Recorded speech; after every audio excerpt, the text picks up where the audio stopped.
Mushroom pepper தொக்கு எப்படி பண்ணுறதுன்னு பார்க்கலாமா? இது சப்பாத்தி, தோசை, சாதம் எல்லாத்துக்கும் நல்லாயிருக்கும். ஃபஸ்ட்டு பேன் ஹீட் ஆனதும் ஆயில் விட்டுட்டு, ஆயில் லைட்டாக ஹீட் ஆனதுக்கப்புறமா வெங்காயம், அதுக்கப்புறம் ஒரு கொத்து கருவேப்பிலை போட்டு லைட்டாக உப்பு போட்டு வெங்காயம் வதக்கிக்கோங்க. வெங்காயம் வதங்கினதுக்கப்புறமா ஒரு தக்காளி, அதுக்கப்புறம் பார்த்திங்கன்னா 1 டேபிள் ஸ்பூன் அளவுக்கு இஞ்சி பூண்டு பேஸ்ட் போட்டு நல்லா மிக்ஸ் பண்ணி இஞ்சி பூண்டு பச்சை வாசனை போனதுக்கப்புறமா மிளகாத்தூள் தேவையான அளவு, மல்லித்தூள், அப்புறம் கரம் மசாலா இதுவும் வந்து போட்டு நல்லா வந்துட்டு சாட்டே பண்ணிக்கோங்க. சிம்மில் வச்சுக்கோங்க, கருகிடக்கூடாது. அதுக்கப்புறம் வந்துட்டு லைட்டாக மஞ்சத்தூள் ஆட் பண்ணிவிட்டு கழுவி கட் பண்ணி எடுத்து வச்சுருக்கிற மஷ்ரூமையும் ஆட் பண்ணிடலாம்.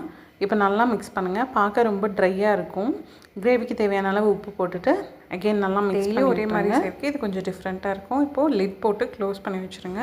மஷ்ரூமில் இருக்கிற தண்ணியெல்லாம் வெளியே வந்ததுக்கப்புறம் அகெயின் வந்துட்டு தேவையான அளவு தண்ணி ஊற்றிட்டு நல்லா மிக்ஸ் பண்ணிக்கோங்க. மிக்ஸ் பண்ணிவிட்டு அகெயின் மூடி வச்சுருங்க.